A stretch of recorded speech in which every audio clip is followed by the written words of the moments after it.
Hello friends, welcome back to my channel. কেমন আছো তোমরা সবাই? আশা করি ভালো আছো, সুস্থ আছো। সবাইকে জানাই গুড মর্নিং। শীতের সকাল নিয়ে এসছে এখানে পালং শাক, এখানে আছে ফুলকপি, এখানে আছে কুমড়ো আর ধনে পাতা দিয়ে সুন্দর পালং শাকটা করব আজকে। চলো তোমরা দেখতে থাকো, সঙ্গে থাকা। সবাইকে জানাই অনেক অনেক সকালের গুড মর্নিং ও শুভেচ্ছা। তো আমি তো নমিতা আবার তো নিয়ে চলে এসেছি নতুন একটা ব্লগ তোমাদের জন্য। অনেক দিন বড় ব্লগ ছাড়া হয় না। তো তোমরা সবাই কেমন আছো প্লিজ কমেন্টে জানিও। আমি তো খুব ভালো আছি। চলো এবার এটা কাটা যাক। সো আমি এখানে কেটে নিয়েছি ফুলকপি, কুমড়ো, আলু। তা এখানে দিয়ে দিয়েছি, কড়াই বসিয়ে দিয়েছি। এবার আমি এর মধ্যে দিয়ে দেব তেল।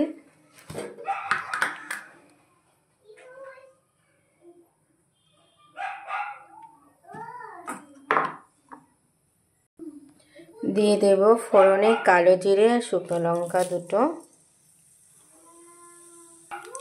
তো এখানে ফোড়নগুলো সব ভাজা হয়ে গেছে। এবার দিয়ে দেব ফুলকপি,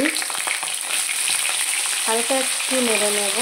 আর ফুলকপি দিতে জল ছিটার হালকা একটু নেড়ে তারপরে দিয়ে দেবো কুমড়ো। এখানে ফুলকপি লাল লাল করে ভাজা হয়ে গেছে। এবার দিয়ে দেবো কুমড়ো আর আলুগুলো। এবার হালকা নেড়ে ছেড়ে হালকা একটু ভেজে নেব। সেখানে সব কিছু ভালো মতন ভাজা হয়ে গেছে। এবার আমি দিয়ে দেবো গুঁড়ো মশলাগুলো অ্যাড করে নেব।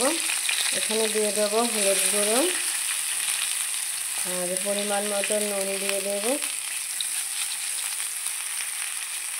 আর এর মধ্যে দিয়ে দেবো সামান্য একটু জিরে।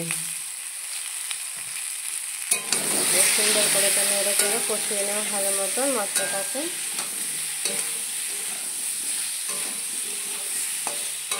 তোমরা এরকম কে রান্না করো পালং শাক প্লিজ কমেন্ট করে জানিও।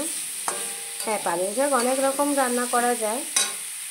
আমি দিয়ে দেবো কাঁচা লঙ্কা চিড়ে 4টে নিয়েছি।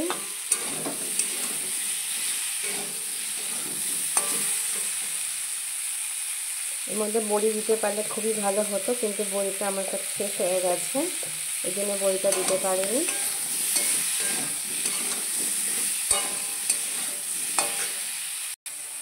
শাক আমার ধোয়া হয়ে গেছে, দেখতে পাচ্ছ 8-9 বার ধুয়ে নিয়েছি পরিষ্কার করে, যাতে কোনো বালি না থাকে। এবার আমি শাকগুলো এর মধ্যে দিয়ে দেবো।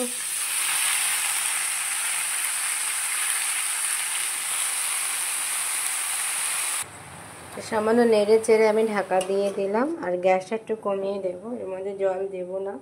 তোমরা সবাই জানো শাকে কম বেশি জল ওঠে, ওই জল দিয়ে সেদ্ধ হয়ে যাবে। তো ঢাকনাটা খুলে একবার নাড়িয়ে দিলাম। দেখতে পাচ্ছ তোমরা কতটা জল বেরিয়েছে শাক থেকে। আমি তো একটুখানিও আমি জল দিইনি, একটুখানিও দেখো। তো এখানে আমার শাক অলমোস্ট রেডি হয়ে গেছে। দেখো আলু কি সুন্দর সিদ্ধ হয়ে গেছে। কুমড়ো দিয়েছি, এ কারণে একটু চিনি আমি দেবো না। আর এখন আমি দিয়ে দেবো লাস্ট ধনে পাতা দিয়ে একটু সুন্দর করে নেড়ে তারপরে নামিয়ে দেবো।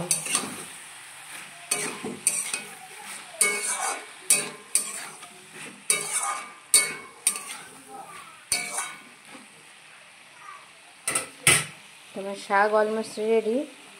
আমার ভিডিওটা কেমন লেগেছে প্লিজ তোমরা কমেন্ট করে জানিও। আশা করি বুঝতে পারছো কত সুন্দর হয়েছে শাকটা। জলটাও টেনে যাবে, এখনই নামিয়ে নেবো। একটু জল না হলে শাক ভালো লাগে না খেতে। আমি এখন গ্যাসটা বন্ধ করে দিলাম। তোমাদের সাথে দেখা হচ্ছে নেক্সট ব্লগে। এখন এর জন্য টাটা, বাই বাই।